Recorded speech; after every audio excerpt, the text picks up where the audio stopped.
Okay, so share ko sa inyo to guys, no. So ngayong araw guys, meron tayo ditong phone device guys, no. So itong phone device nito guys ay Vivo Y11. So yung issue guys ng phone device nito guys ay bigla siyang namatay guys, no. Yan. So yung gagawin natin dito guys ay bubuksan natin ito para ma-check natin guys yung board niya. Yan. So ngayon guys ay bubuksan natin. So para mabuksan natin ito guys, tanggalin natin guys yung SIM tray niya. Yan. So dito guys ay pwede tayo gumamit dito guys ng pang opening tools natin guys, no? Or pwede tayo gumamit guys ng kuko natin guys. Sa akin guys yung gagamitin ko dito guys ay kuko ko lang guys, no? So papakita ko sa inyo guys kung paano natin buksan guys, no? Gamit guys yung kuko guys. Yan. So simulan natin guys.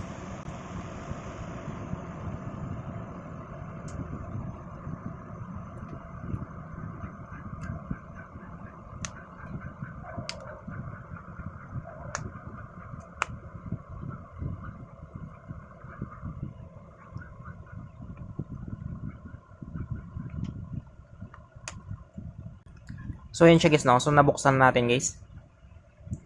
Yan, so dandahan lang natin guys, no?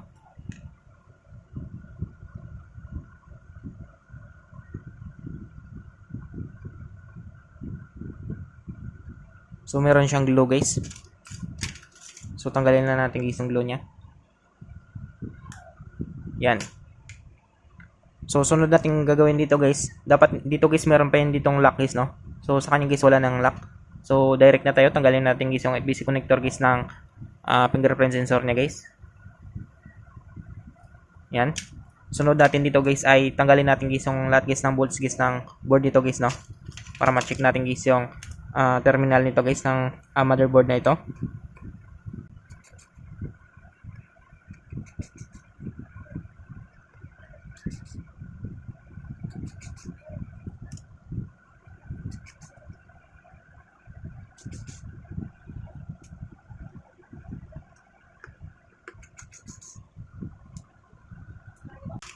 So yun siya guys, no? So natanggal natin guys lahat guys ng mga bolts niya. Tanggalin natin guys yung cover guys ng motherboard niya.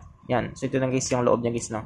Sunod natin dito guys ay tanggalin natin guys yung FBC connector guys ng battery niya guys, no? Or yung tinatawag natin guys na flexible printed circuit nito guys.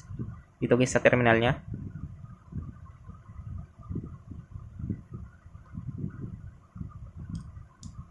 Yan. So natanggal natin guys, no? So dito guys ay dito natin malaman guys kung bakit siya biglang namatay guys, no? So dito natin malaman kung merong shorted guys sa motherboard niya guys, no? So dito guys gagamit tayo dito guys ng analog tester natin. So magsiset tayo dito sa guys sa times 1 150 mA with continuity. So titignan natin guys kung merong continuity guys sa motherboard niya guys, no?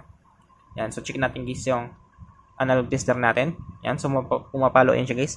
So hanapin na natin dito guys yung positive negative guys, no? Yan. So ito guys yung positive niya guys, no? Ito guys dito guys sa kanan guys, no? Yan. So ngayon guys, test natin guys, positive sa positive, negative sa negative. Dapat guys papalo siya. Yan. So pumapalo siya guys, no? Kapag binaliktad natin guys yung positive sa negative, negative sa positive guys, dapat hindi siya papalo guys, no? Yan. So hindi siya pumalo guys, no? Ibig sabihin guys, yung motherboard nito guys ay goods pa guys, no? So yung problem dito guys, feeding sa battery niya guys, no? So tanggalin muna natin guys yung power flex niya guys. Ito guys. Yan. Sunod natin dito guys ay tanggalin natin guys yung battery niya guys, no? So check natin guys yung battery niya. So tanggalin natin to. Yan. So dito guys sa battery niya guys ay bubuksan natin to guys, no?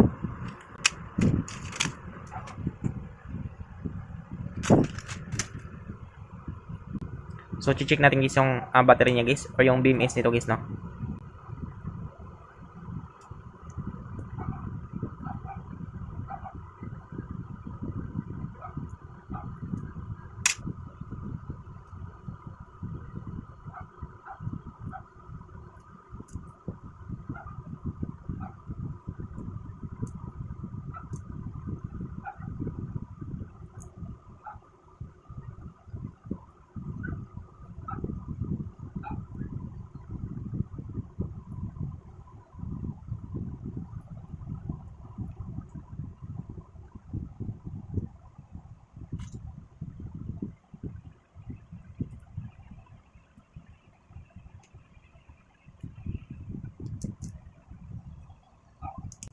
So yan siya guys, no? So nabuksan natin guys.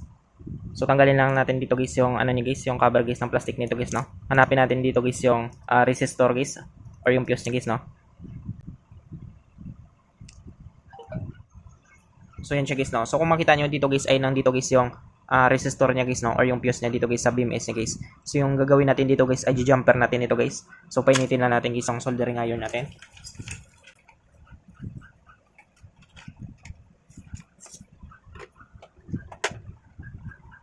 So dito guys ay gagamit lang tayo dito guys ng board holder natin. So dito guys kailangan lang natin dito guys ng flux, tsaka kailangan natin dito guys ng jumping wire guys, no. Yan. So ito guys yung magsisilbing fuse niya guys, no, or yung resistor nito guys sa BMS niya. Yan. So painitin lang natin guys yung soldering iron natin.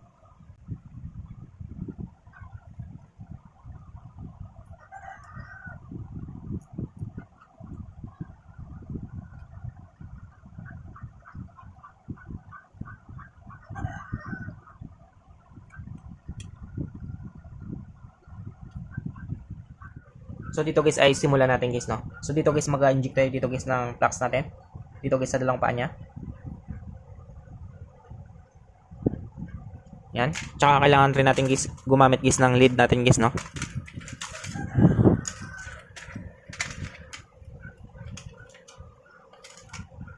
Yan. So kailangan natin guys ng lead tsaka yung jumping wire natin. Yan. So ngayon guys ay simulan natin guys, no. So tatanggalin natin guys yung fuse niya guys or yung resistor nito guys, no.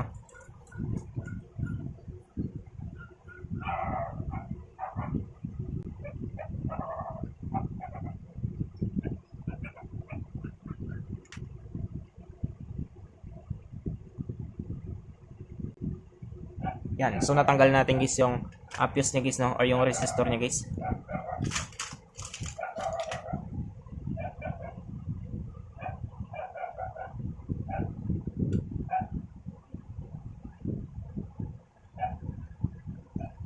So ito siya guys, no. So natanggal natin guys yung fuse niya guys or yung resistor niya guys, no. So yung gagawin natin dito guys ay linisan lang natin to guys, no. Or mag-apply tayo dito guys ng lead natin kapag kunti lang guys, no. Yan. So pakita ko sa inyo guys, no. Focus natin. Yan. So natanggal natin ito guys. Ito. So dagdagan lang natin ito guys ng lead guys, no.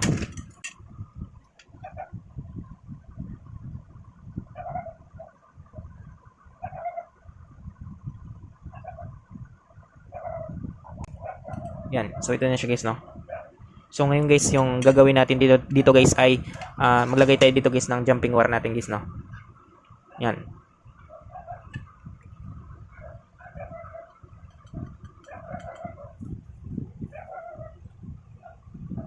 So ayusin lang natin guys yung camera natin guys, no. So ibaba natin.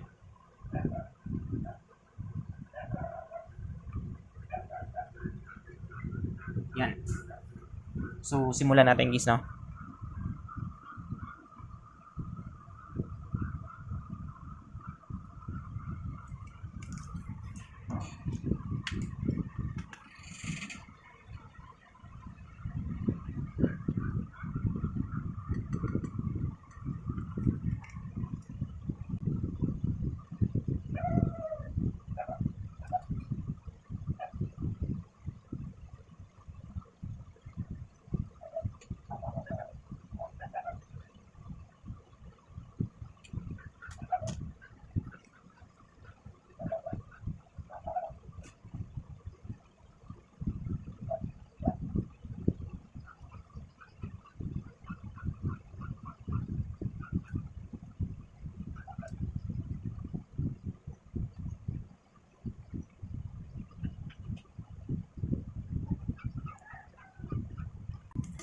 So yun siya guys, no. So na-jumper natin guys.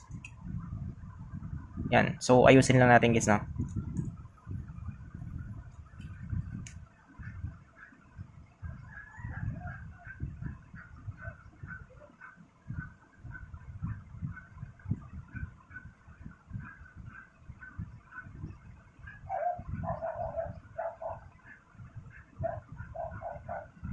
So yun siya guys, no. Tapos putulin lang natin to guys.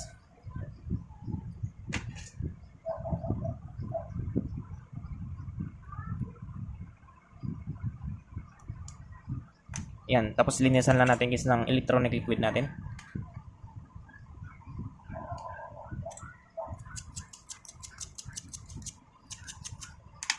Yan, tapos balik natin guys, no?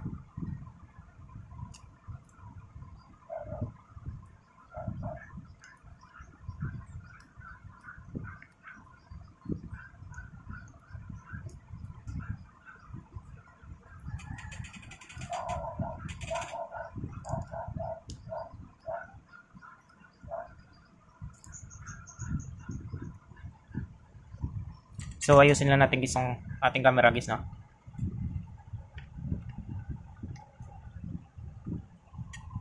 Yan. Tapos balik natin guys yung cover niya guys na plastic.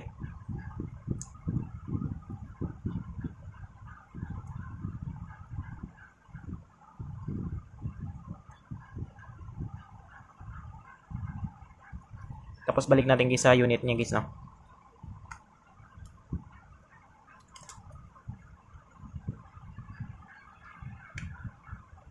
Tapos balik natin guys yung FBC connector guys ng battery niya tsaka yung power flex niya. Yan. Tapos try natin guys, no, kapag mabuhay siya guys.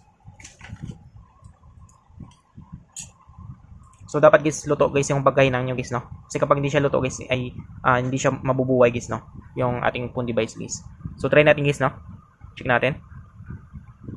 So try natin i-charge mamaya kung lubat siya.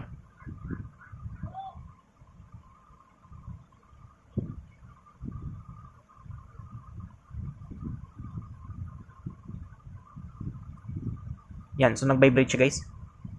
Yan, so nabuhay siya guys, no? So try natin guys i-charge.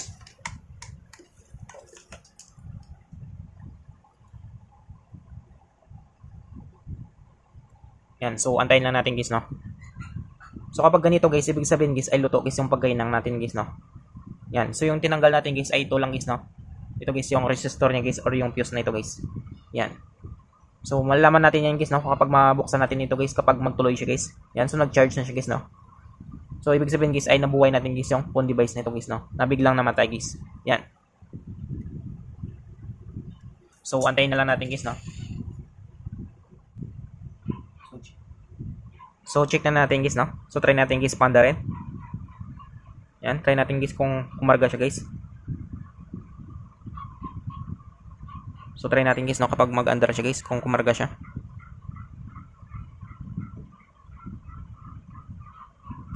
Yan. So lumabas na guys yung Vivo logo niya guys. So antayin na lang natin.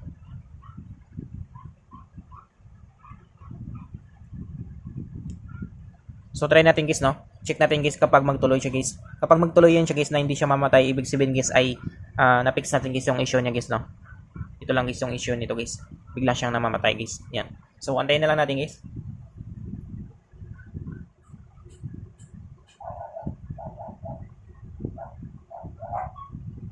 So yan siya guys, no? So nagtuloy siya guys. Yan. So ang problema dito guys ay hindi natin alam guys ang password niya guys, no? So try natin guys mag-call guys, no? Check natin guys kapag mamatay siya guys. Kapag mamatay ito guys, kapag nagka-call siya guys, ibig sabihin guys merong tama guys yung BMS niya guys, no? Yan. So akala ko namatay guys, no? So try natin guys mag-call guys, no? So check natin guys kapag mamatay siya guys.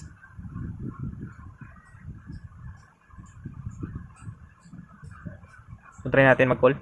Yan. So hindi siya namatay guys, no? Ibig sabihin guys na-fix natin guys yung issue guys ng phone device nito guys, no? Yan. So nabuhay natin ito guys. So meron na siyang 3% guys, no? So charge na natin guys. So ganun lang kadali guys, no? Kung paano natin guys ma-fix guys yung phone device natin guys na biglang namatay guys, no? Or namamatay siya guys. So I hope guys na makatulong sa inyo itong video tutorial natin. Sa mga bago lang sa ating channel guys, no? Huwag natin kalimutan guys i-click guys yung subscribe at yung notification bell button para ma-update ko kayo guys sa susunod natin guys na video tutorial. Thank you guys and God bless sa lahat.